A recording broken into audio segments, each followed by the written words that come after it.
Fajar Headline News kembali menemani Anda bersama saya Akila Fadia. PT Pertamina Patra Niaga Regional melakukan simulasi safety penanganan bencana, mulai dari kebocoran gas LPG, kebakaran hingga evakuasi dan penanganan korban. Simulasi ini berlangsung di Kelurahan Patingaloang, Kecamatan Ujung Tanah, Kota Makassar, Selasa 8 Maret 2022.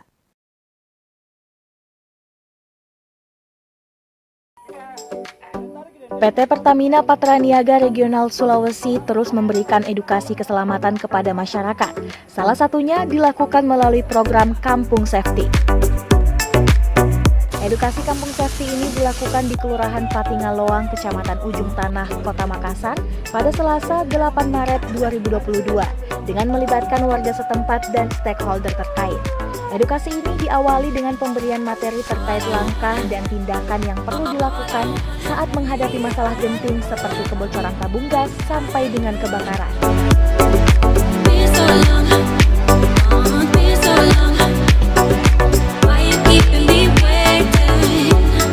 Senior Supervisor Communication and Relation PT Pertamina Patra Niaga Regional Sulawesi, Taufik Kurniawan, menegaskan bahwa Kampung Safety merupakan bagian dari CSR mereka yang dilakukan setiap tahun.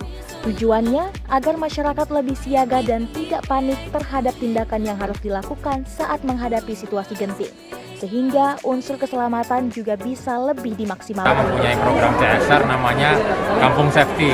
Kampung Safety itu terletak di kelurahan yang menjadi buffer zone dari instalasi terminal BBM kita di Makassar yang berada di Kelurahan Patingaloang dan Tamalaba. Nah, warga yang ada di belakang saya ini adalah warga dari Kelurahan Tamalaba dan Kelurahan Patingaloang yang mereka tiap tahun secara periodik terus-menerus diasah ingatannya, karena ini programnya sejak tahun 2017 diaktifkan program ini. Kemudian fungsinya adalah mereka adalah personil yang siaga.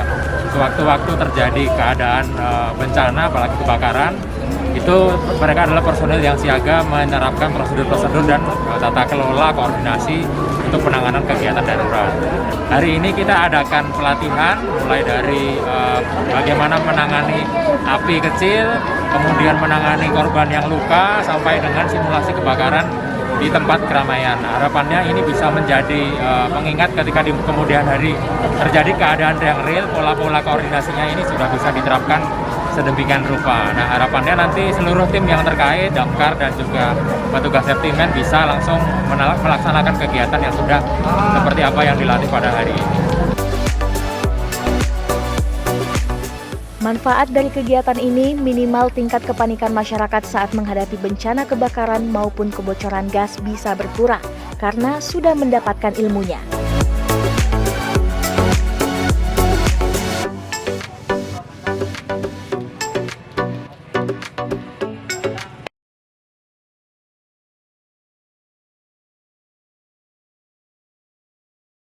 Pemirsa, itulah tadi berita hari ini.